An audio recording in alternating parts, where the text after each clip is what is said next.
Aradia had been married for 9 years. Since her wedding, she had been moving from one state to another because her husband, Mohit, was a government employee. This time, Mohit was transferred to Bhopal, and they were allotted a large and beautiful villa.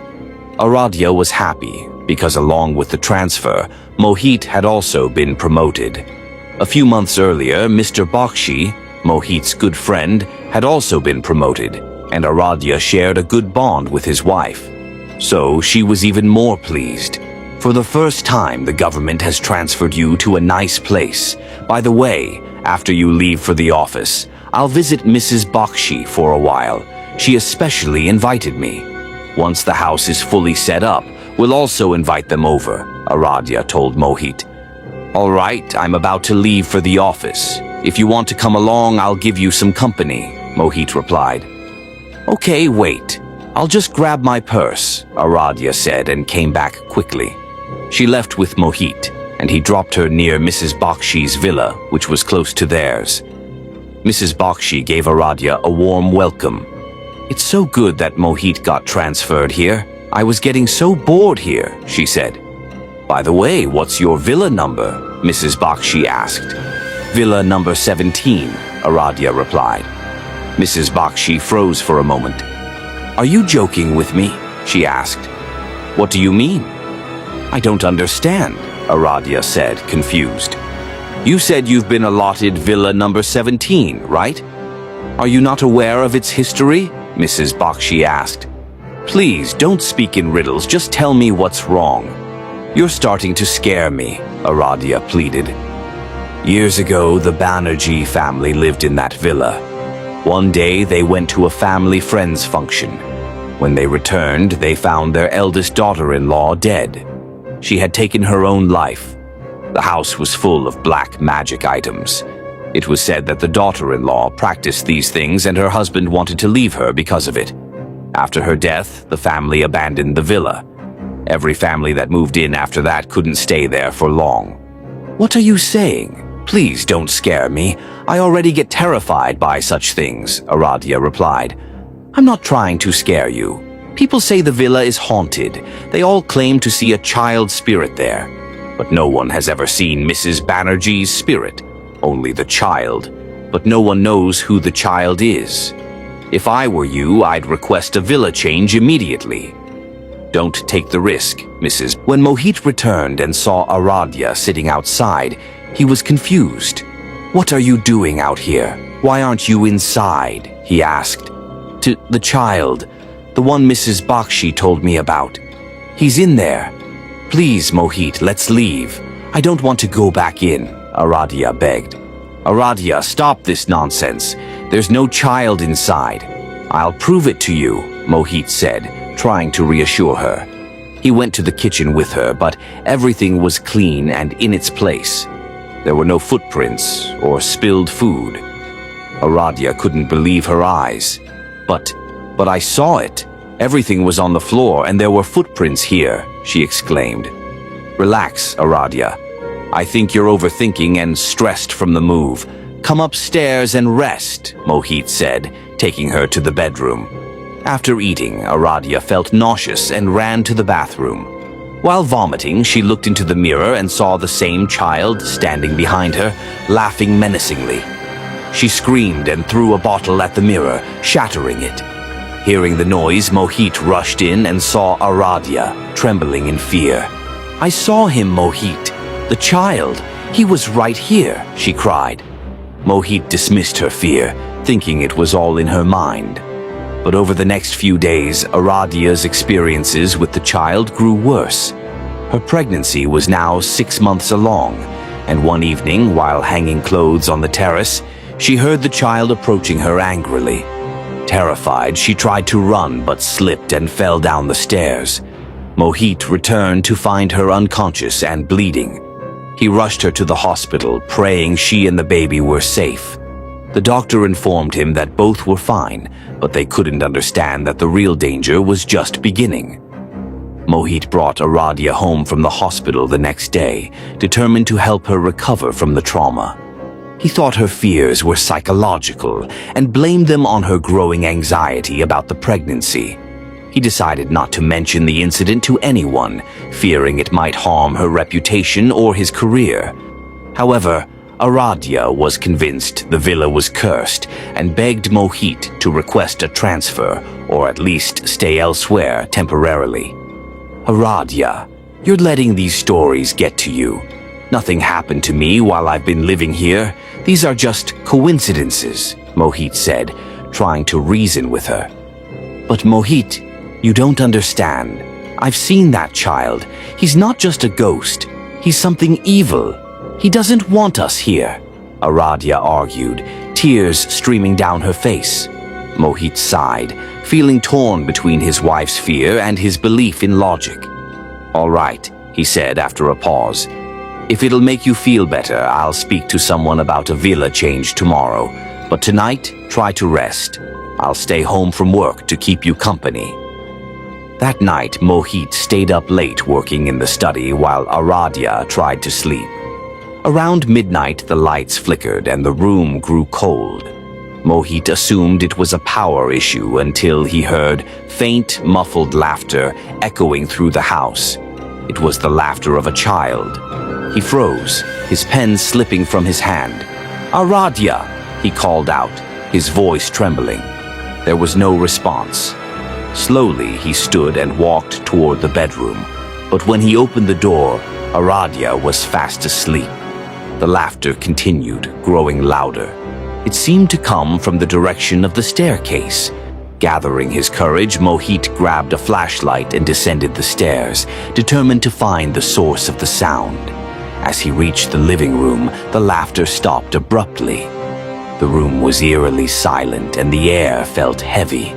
Mohit scanned the area with his flashlight, but saw nothing unusual.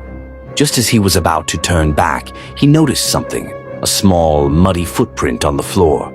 His heart raced as he followed the trail which led to the garden door. The door was ajar, swaying slightly in the wind. Mohit stepped outside, his breath visible in the cold night air.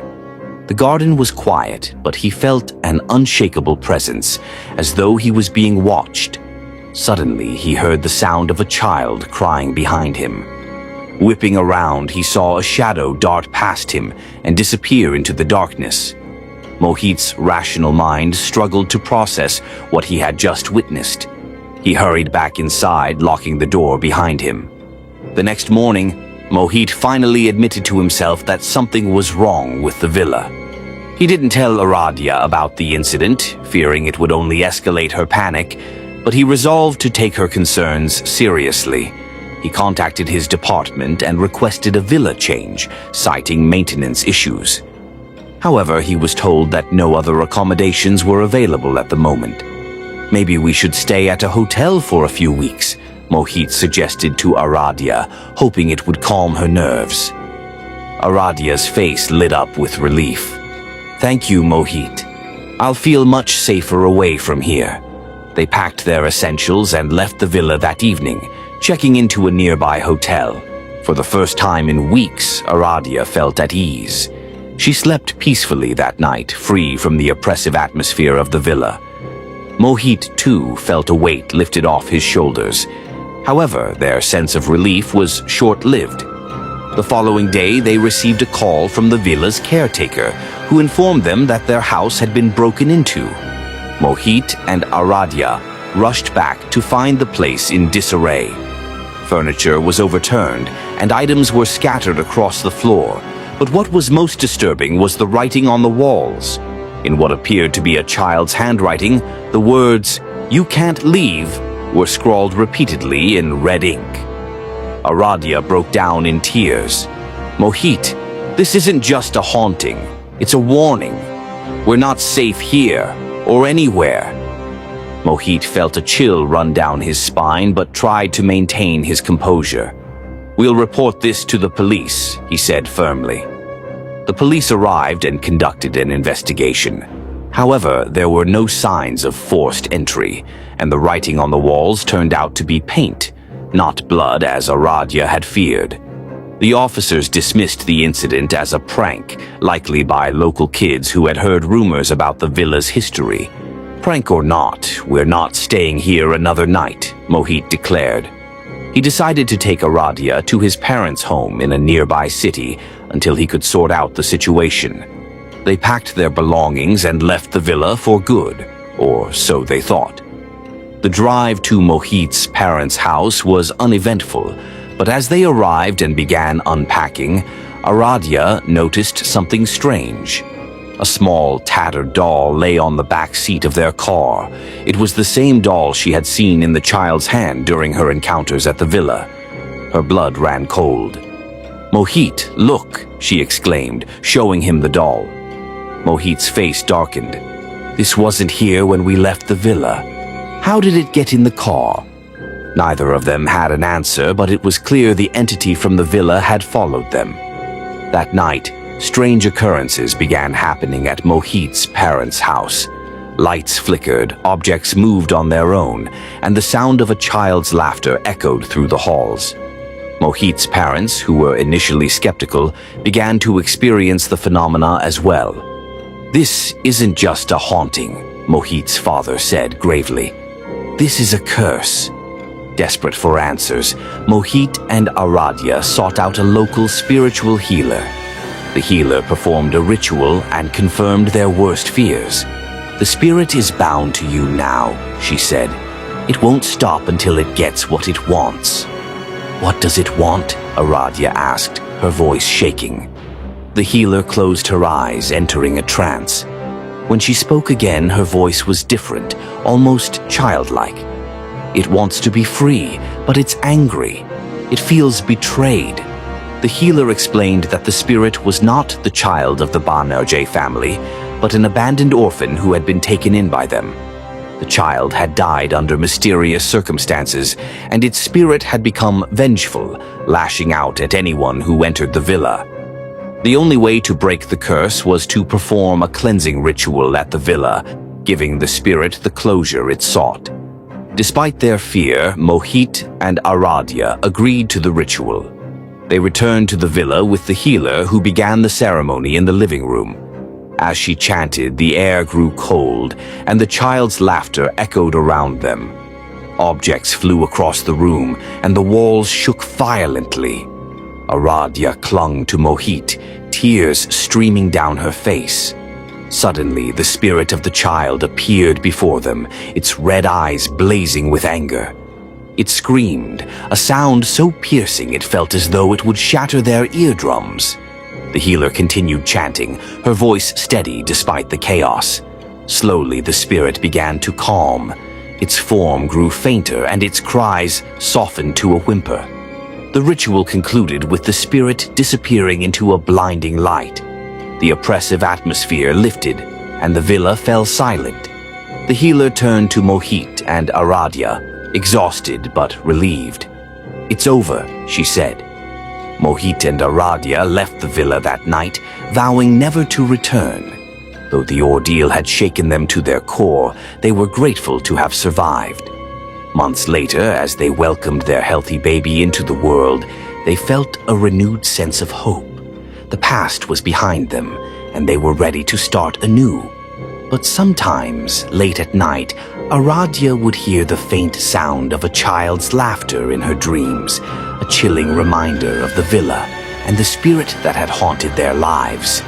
If you found this story chilling and gripping, make sure to subscribe to our channel for more spine-tingling tales that keep you on the edge of your seat. Don't forget to like, comment, and share your thoughts. What would you have done in Mohit and Aradia's situation?